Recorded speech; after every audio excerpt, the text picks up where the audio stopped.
The year 2013 will see the Bepi-Colombo probe launched into space on a mission to unlock the secrets of our solar system's innermost planet, Mercury. The probe will orbit the planet for at least a year, sending vital data back to Earth for an international group of scientists to analyse. EADS Astrium has won a €350 million contract to build the spacecraft, and British scientists will be at the forefront of the project. The purpose of Bepi-Colombo is to study the planet Mercury. There are two spacecraft involved. There's the European Planetary Orbiter, which carries 11 instruments. And its main function is to look at the surface of Mercury and try and understand the geology of the planet and maybe how it came to be there, where it is in the solar system.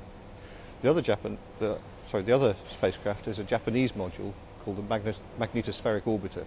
This will study the magnetosphere of Mercury. This exciting project is considered the most sophisticated European space mission to date, due to the extreme temperatures the spacecraft will need to endure.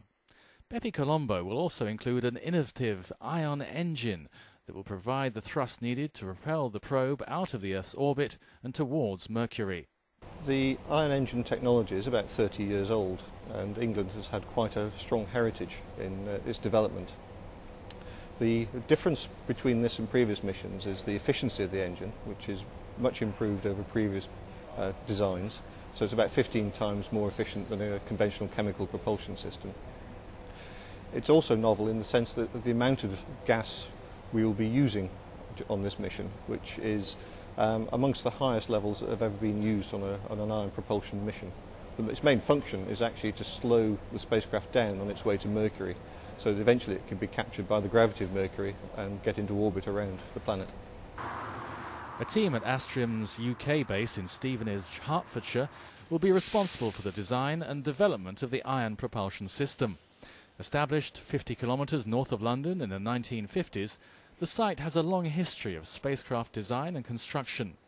One of the greatest challenges facing engineers is preparing Bepi-Colombo for the extreme heat, as solar radiation at Mercury is 10 times stronger than on Earth.